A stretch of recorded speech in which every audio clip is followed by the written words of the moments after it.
Hello again, and welcome back to Post Trauma. We're picking up right where we left off in Act 4. Be sure that you got a screenshot of that map. And let's go to the right of the radio. We're going to follow this path that goes to the left and then to the right. And in the distance, you'll see a fan. Once you see the fan, keep going straight and turn the corner to the right. And here we're going to find our final tape, tape number 4, and earn the Remember trophy. Once we have found that, we can head back toward the fan. This is sort of a maze, but it's not very difficult. Turn toward the fan and go straight to where there's a light on the wall. When we get here, you want to go a little to the right and we'll get a shortcut scene where we run into Freya. She's going to help us to get through this area a little bit. So once you have control of Roman again, from where you met Freya, we want to go to the left and then to the right. And Freya's going to pass between these bars and she's going to go collect a circular piece for us. And then we can make our way back over to the radio. So when we get to the intersection, take the right and then the immediate left. Follow the path. There you can see the fan again. So we need to take a right, keep going, and then left, and then right again, and we should be right back at the radio. So here, we can go ahead and listen to our tape.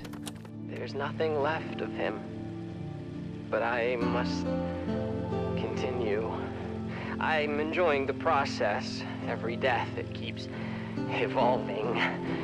The room where I kept him has started to change.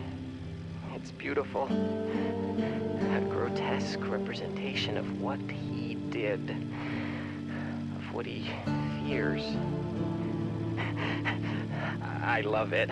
I wonder what mine would be. A dark pool of water. The eyes of my brother looking at me. Again, we have a little bit more insight into Carlos. You can also make a save here if you like. And now we have one more circular piece to find. So from the radio, we want to go south, and then you can take the first right. Here you can take a left, then a right. Keep on following this longer hallway. From here, we must go right again, and then left. And you'll see this painting. Once you see this painting, you know you're very close to the next circular piece. So just continue and go to the left, and we can grab the other piece to get out of this area. So from here, you can head back whichever way you like. Here we're going to pass by another ad. And Roman will comment that he thought he left it behind. It must have really stuck with him because he's seen it in several places. This maze it's actually pretty hard to get lost in it. You want to make your way back to the fan, and once you're back at the fan, go to the left of it where there's the light on the wall. Go left and then immediately right, and then the door for us to exit is there on the left. Place the keys in and we'll get a cutscene where we get to exit this area.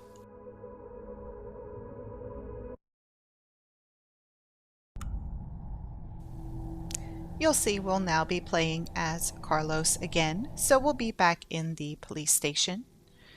The first thing that we want to do is exit this room and head to the bathroom, which you may not know exactly where that is. First, we're going to head over where these green computers are stacked up. You want to position yourself to where you can see the red writing on each computer. Where you see I labeled upside down, the arrow on the top and the bottom of the upside down. Those two computers, the symbols are upside down. The other three, make a note of them. We're going to need to know what these symbols are and what they represent in order to unlock a door. Or not a door, a safe. The silver door that we just went through is the bathroom, and there is a locker key on the mirror. Be sure to grab that. And now we want to head downstairs and go into Carlos's office. The shark is no longer here, so you don't need to worry about that right now. The first door on the right downstairs is Carlos's office. When we come in here, walk over to the desk and interact with the notebook. And here you'll see the code. It is 57912. If you paid attention to the computer screens, you can easily figure this out. So now we have the code. We're going to need to use that to open up a safe. So write down the code somewhere. Once you exit Carlos's office, we need to head over to the police records. In here, this door is already open for us, so that's great. Head to the locker and use the key, and we can grab the pistol out of the locker, and then walk over to the safe on the wall, and we can input the code that we just found. Again, this code is 57912.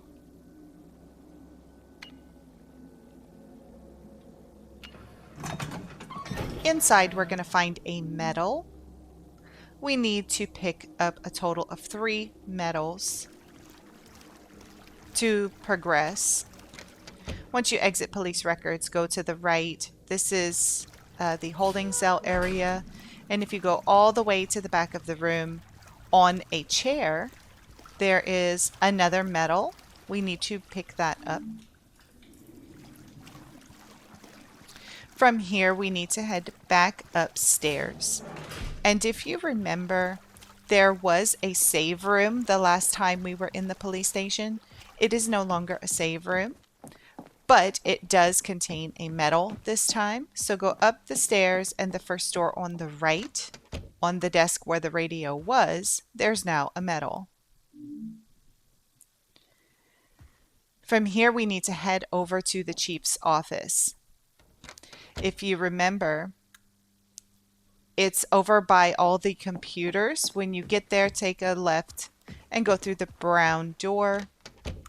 And when we get into this room, we need to head over to the bookshelf. Here we can place all 3 medals on the shelf.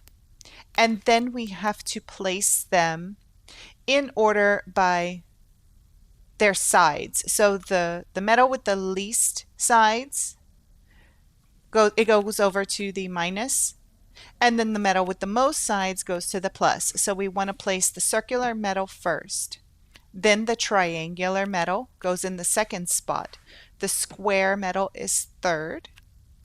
And you want to make sure that the star-shaped medal is last. Then this bookshelf will slide open and we can grab the bullets. Now we have everything we need to enter the room that is downstairs and has an eye painted on it. So make your way down there. And with that, we have completed this section with Carlos. You will have a very short cutscene. Henry, good morning. I'm not sure who Henry is. That's never really made clear to us. But I'm going to go ahead and figure that he's a bad guy.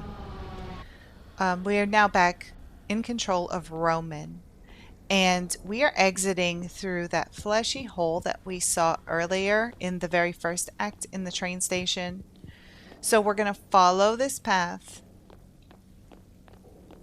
And we're going to see that things are a little bit different this time. We're kind of going to go back and everything is going to be sort of jumbled up. You know, they won't be just the train station. We're going to see elements of all the other places that we've been. When you get down these stairs, make sure to head into the save room. You can take care of that enemy if you like. Here I am making sure that I have space in the top left 5 spaces where we get our consumables and weapons. I don't think that I will be using any ranged weapons anymore, but there are 2 areas where we can pick up items. And just throwing it out there, what I recorded and what I ended up actually having may look a little bit different because I did reload a few times. You can save right here, and if you don't get the items that you want, you can just reload the save, go back and try again, because the items do change throughout the playthrough. Once you head down the stairs, you'll have a cutscene with Jill. Again, I recommend watching those. And when you exit to the platform, go to the right of the platform, right near the yellow train. Open up the drawer there and you can collect an item. As you can see here, that's not exactly what I wanted. I was hoping for a med kit, but we'll try and make do. Go across to the other side of the platform. Do not head down that tunnel yet. I know you can see there's something illuminated back there. Let's not go there yet. Go to the other platform and underneath this shutter door and head around the vending machines, because now instead of a vending machine with an arm poking out, we have a green locker. There's an item inside. Again, you can reload your save. If you're looking for a particular item, you can come back and try again. Once we exit out, now we can, if you're ready, we can head over to the enemy that is illuminated down this track. We will have a short cutscene once we get close. Try and walk once you get close to it so that you collect all of your stamina back. This enemy is not super hard, but he can be a little tricky because we are in a tunnel. There's not a lot of room to move around. I think it takes approximately 4 to 5 hits to get rid of this enemy. And you want to dodge. You get iframes if you dodge while the enemy is kicking you. Once you've defeated the enemy, head over to the train where the blinking light is, and we can pick up a key card there.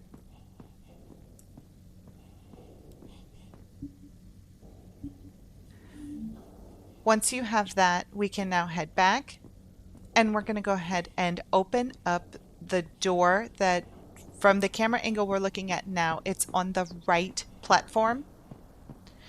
There's a yellow door that has a keycard slot. You want to head over there and we are going to encounter our next puzzle. It's not very difficult at all.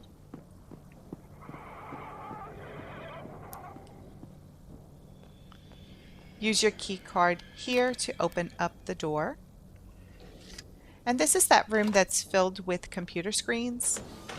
When we come in here, we need to clear a path on the tracks for the train. So if you're pushing your left and right buttons, that moves, if the left screen, it moves the letters, which letter you're looking at. And if you go up and down on the D-pad, that moves the numbers. So the code that we want to input is A1, B4, C2, D3, E4, and F1. That is going to allow the train to have a clear path to make its way through the tunnel system. So once you've completed that little puzzle, you can go ahead and board the train. Here, I went the wrong way. You don't have to board the train there. You have to actually go to the opposite side of the platform, and we can get on the train there, over where we collected the first item. Again, here we're going to have to operate the train's speed. So moving the lever to the left will have the train go fast. And eventually we're going to come up on a gate and you'll see that red light that's to Roman's right. it'll start blinking and you'll get a buzzer sound. It lets you know that you need to stop. So just pay attention to that and move the lever over to the right when the light starts flashing. We're getting ready to go into another hospital type area, but you're going to see this is where things really start to mix up and jumble. There are elements of the train station inside of the hospital, and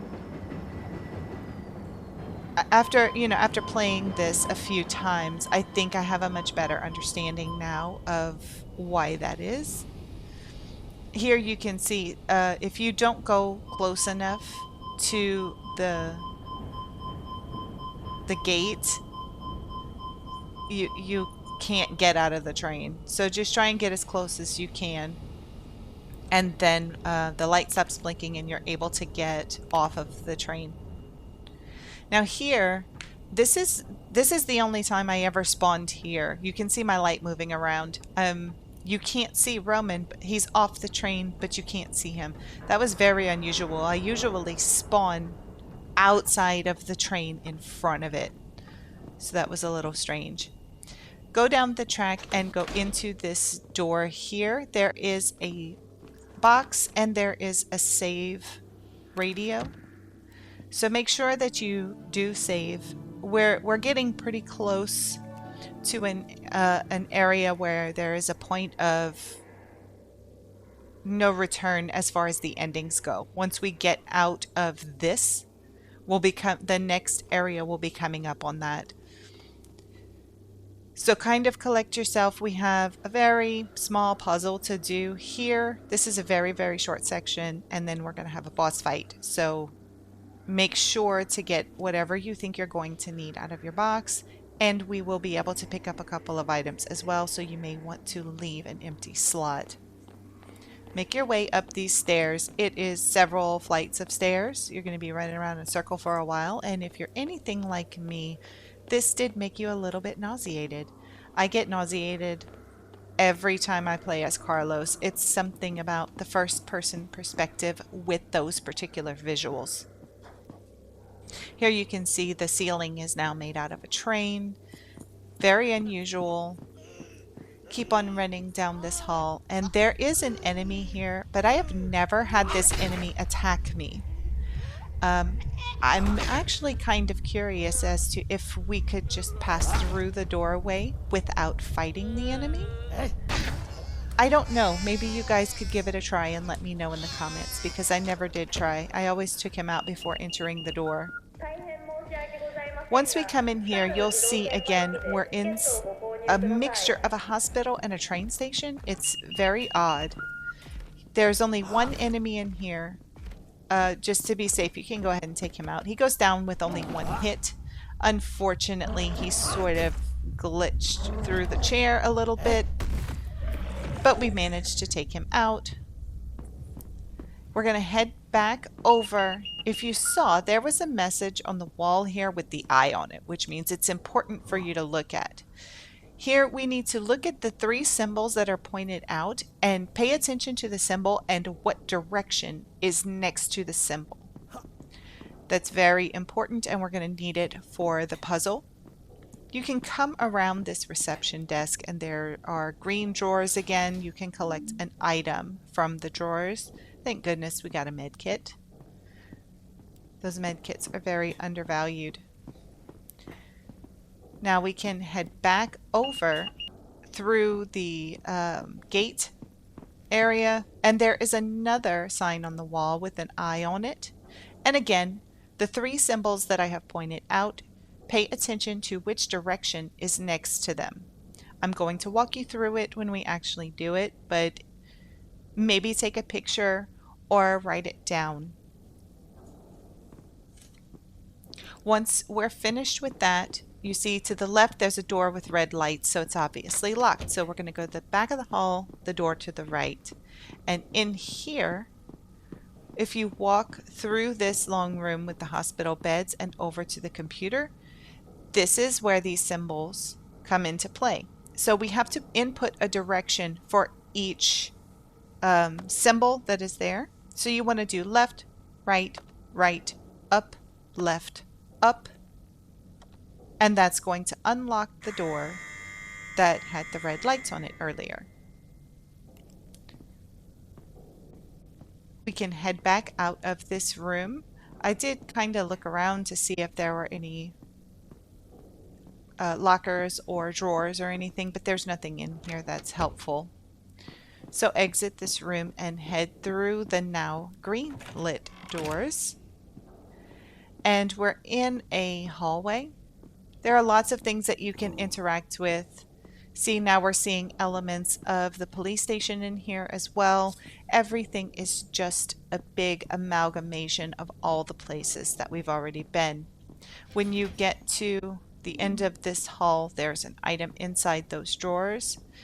Turn to the right, and the door on the right is a save room. Do not go through the barred doors just yet. Come into this room. Make sure that you get all of your inventory situated before we move on, because we're walking directly into a boss fight. So whatever you think that you may need, be sure to grab it and make a save. A word of warning here, this game breaks every single time I've played it right after the boss encounter. It just won't load, so you will have to go back to the main menu and reload once the fight's over. Head here over to this door, you'll get a cutscene, and we will have to fight Jill. It takes approximately 7 hits to kill her, but she can kill you in 2 or 3 hits.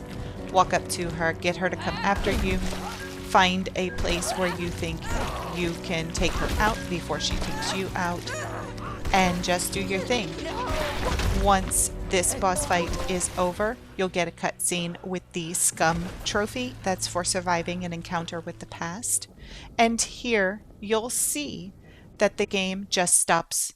You get the partial loading screen, but that's it. So we're going to end this one here. Thank you all so much for watching. Please like and subscribe to help the channel grow. And I can't wait to see everybody back here in our final part, part 5. Until then, Khajiit always has wares.